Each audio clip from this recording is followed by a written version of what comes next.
하시는지 하나님께 찬양과 경배하는 자 하나님의 선하심을 닮아가는 자 너의 모든 것 창조하신 우리 주님이 너를 자녀 삼으셨네. 하나님 사랑의 눈으로 너를 어느 때나 바라보시고 하나님 인자한 귀로서 언제나 너에게 기울이시니 어두움에 밝은 빛을 비춰주시고 너의 작은 신음에도 응답하시니 너는 어느 곳에 있든지 주를 향하고 주만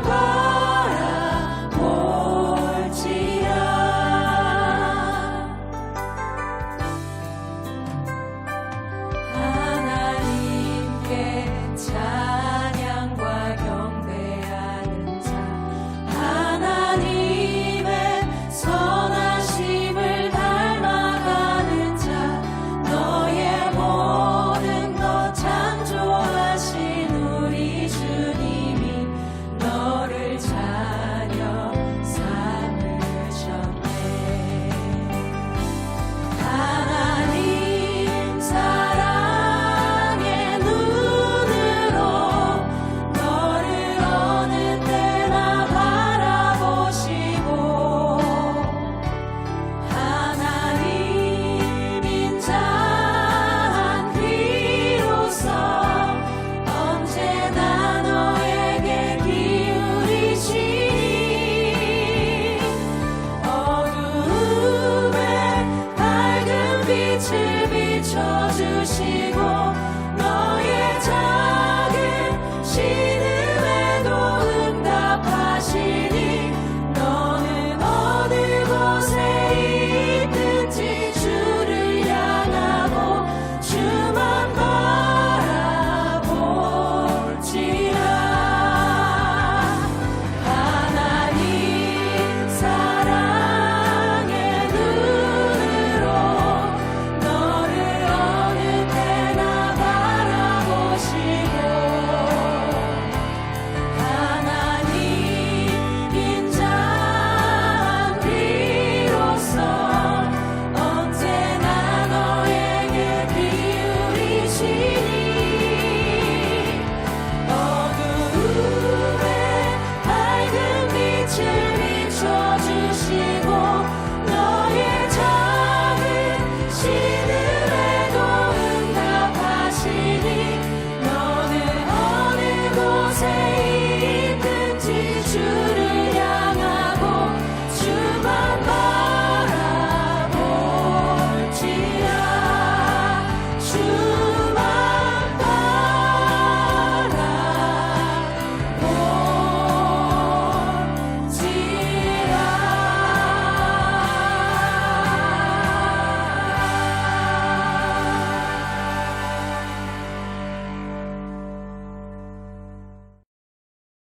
오늘 우리에게 주시는 하나님의 말씀은 사도행전 10장 9절에서 23절의 말씀입니다.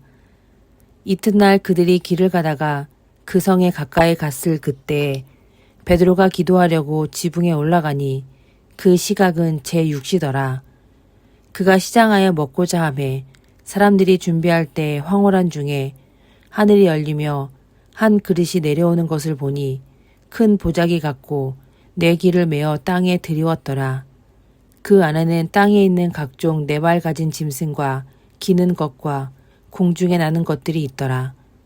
또 소리가 있으되 베드로야 일어나 잡아먹으라 하거늘 베드로가 이르되 주여 그럴 수 없나이다. 속되고 깨끗하지 아니한 것을 내가 결코 먹지 아니하였나이다 한데 또 두 번째 소리가 있으되 하나님께서 깨끗하게 하신 것을 내가 속되다 하지 말라 하더라. 이런 일이 3번 있은 후 그 그릇이 곧 하늘로 올려져 가니라.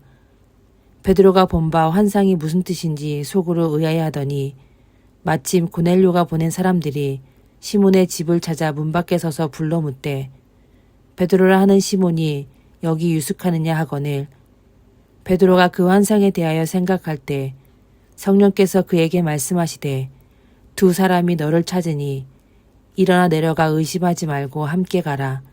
내가 그들을 보내었느니라 하시니 베드로가 내려가 그 사람들을 보고 이르되 내가 곧 너희가 찾는 사람인데 너희가 무슨 일로 왔느냐. 그들이 대답하되 백부장 고넬료는 의인이요 하나님을 경외하는 사람이라. 유대온 족속이 칭찬하더니 그가 거룩한 천사의 지시를 받아 당신을 그 집으로 청하여 말을 들으려 하느니라 한데 베드로가 불러들여 유숙하게 하니라. 아멘. 하나님께선 베드로에게 환상을 통해 메시지를 주십니다. 환상에선 율법이 부정하다고 규정한 음식이 바구니에 담겨 내려옵니다. 주님께선 베드로에게 그것을 먹으라 하십니다. 베드로는 부정한 것이므로 먹을 수 없다 말했지만 하나님께선 내가 깨끗하다는 것을 부정하다 하지 말라 하십니다. 그 환상은 3번이나 베드로에게 나타납니다. 베드로는 고넬료가 보낸 사람들을 만난 후 방금 본 환상이 복음에 관한 하나님의 뜻임을 알았습니다. 사마리아 사람들에게 복음을 전했을 때도 낯설었지만 이젠 로마 사람들에게까지도 복음의 문이 열렸음을 깨닫습니다. 베드로는 고넬료의 집으로 향합니다. 무엇을 확인하기 위해서가 아니라 하나님의 뜻으로 복음을 증거하기 위해 나아갑니다. 이방인도 구원 열차에 탈 수 있음을 확신했기 때문입니다. 유대인이 가졌던 이방인에 대한 편견을 베드로는 하나님의 뜻을 품음으로 극복해냈습니다. 오늘날에도 편견과 잘못된 생각 때문에 하나님의 뜻과는 반대로 가는 사람이 많습니다. 교회를 오래 다녔어도 예수님을 따르기보다 스스로 좋다는 대로 움직이는 사람들이 있습니다. 기독교인은 선한 분별력이 있어야 합니다. 옳은 것은 옳다 하고 틀린 것은 틀리다 하되 마음의 미움을 품기보다 온유함으로 나아가야 합니다. 근래에 많은 교회들이 집단화되는 경향이 있습니다. 옳음의 과정을 만들어가기보다 집단이 추구하는 성취의 결과를 더 선하게 여깁니다. 편향되고 거짓된 말까지 따르는 일이 잦아지고 있습니다. 근래의 기독교 윤리 실천연대에서 개신교에 대한 사회적 신뢰조사를 1000명의 사람들을 대상으로 진행했습니다. 개신교의 신뢰도가 낮은 것은 어제 오늘의 일은 아니지만 불신한다는 의견이 무려 75%나 되었습니다.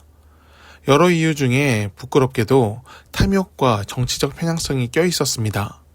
과거 기독교가 예우와 존경을 받았던 이유는 사회의 빈자리를 채우는 헌신과 희생이 있었기 때문입니다. 그늘진 곳의 사람들을 챙겼으며 기회가 없던 사람들에게 일어설 기회를 교회가 제공했습니다. 교회에는 누구든지 와서 위로와 회복을 경험했고 세상을 버티고 살아갈 힘을 얻었습니다. 그리고 마땅히 사람이라면 어떻게 살아야 하는지를 알려주는 본이 될 만한 정직하고 착한 사람들이 많았습니다. 근래에 유명한 목사의 욕설 녹취가 공개되어 사회적인 문제가 되었습니다. 듣기에 참 험악하고 상대의 인격을 모독하는 말들이었습니다. 저는 그 목사님이 왜 그랬는지가 궁금했습니다. 그래서 내용을 알아봤더니 자기 교회 교인이 다른 교회로 옮겨서 부교육자에게 책임을 묻다가 그랬다 합니다. 왜 교인을 뺏겼냐고, 가서 다시 데려오라고, 네가 책임을 지라 하면서 욕설을 했습니다. 욕설도 문제지만 그 가치관이 참 안타까웠습니다. 모든 교회, 모든 그리스도인들은 예수 그리스도의 이름으로 연결되어 있습니다. 속했던 교회를 떠난다는 것은 안타까운 일이지만 그래도 거기서 욕설보다는 축복을 하는 것이 옳습니다. 비록 우리 교회를 떠나지만 다른 교회에서는 건강한 신앙생활을 하라고 축복해 주어야 옳습니다. 교회가 다단계 사업을 하는 것처럼 교인을 쟁탈물처럼 다루는 것은 옳지 않습니다. 베드로가 어떤 마음으로 고넬료의 집으로 갔을까요? 교인 1명 더 늘리는 마음으로 가지는 않았을 것입니다. 예수 그리스도의 복음을 이방인에게도 증거할 수 있다는 설레임의 기쁨으로 기꺼이 갔을 것입니다. 이후 베드로가 고넬료를 또 만났다는 기록은 없습니다. 확실한 건 이 만남을 통해 고넬료에게도 성령이 임했고 베드로는 그것으로 기쁨을 얻었습니다. 우리가 세상에서 이룰 영광은 복음의 증거입니다.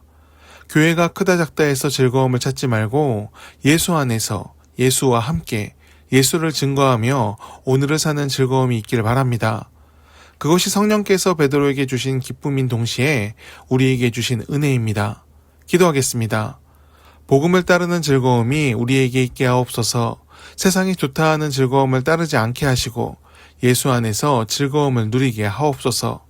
우리에게 주어진 복음이 얼마나 소중한 것임을 잊지 않게 하시고 오늘을 주와 동행하며 복음을 나타내는 삶을 살게 하옵소서. 모든 사람에게 열어두신 구원의 기쁨을 말하고 전하고 나타내게 하옵소서. 예수님의 이름으로 기도드립니다. 아멘. 함께 기도하길 바랍니다. 성령의 세례가 오늘날에도 이뤄지길 기도합니다. 불이 혀처럼 갈라져 내리는 은혜의 빗줄기를 내려 주옵소서. 하나님의 마음을 알고 뜻을 알고 기쁨을 깨달아 오늘 우리의 삶에서 하나님의 열매를 맺게 하옵소서. 주의 길을 따르는 것이 우리의 즐거움이 되게 하옵소서. 자녀들의 염려와 근심을 풀어 주옵소서. 세상 속에서 겪는 일들이 우리의 마음을 조여올 때 하나님의 위로를 얻게 하옵소서. 모세와 다윗 같은 하나님의 사람들이 얻었던 평안이 우리의 것이 되게 하옵소서. 문제를 두려워하지 말고 담대히 마주하며 주님과 함께 하나씩 풀어가게 하옵소서. 우리가 속한 세상을 위해 기도합니다. 사랑과 희망이 사라진 시대가 되지 않도록 하옵소서. 공정과 평등, 자유와 평화의 가치가 회복되게 하옵소서.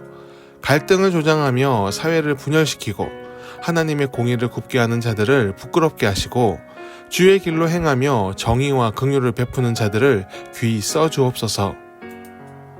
우리 더교회가 세상 속에서 역할을 하게 하옵소서. 은혜가 흐르는 축복의 통로로 쓰시고 세상을 위로하는 공동체가 되게 하옵소서. 예수께서 보이신 겸손과 긍휼을 따르며 마땅히 이뤄야 하는 정의를 놓치지 않게 하옵소서. 하늘의 상급을 바라며 오늘을 하나님의 사람으로 살도록 모든 성도들과 동행하여 주옵소서. 하나님이 말씀하시기를 말세에 내가 내 영을 모든 육체에 부어주리니 너희의 자녀들은 예언할 것이요 너희의 젊은이들은 환상을 보고 너희의 늙은이들은 꿈을 꾸리라. 주여 이 모든 일을 우리 가운데 속히 이루어 주옵소서.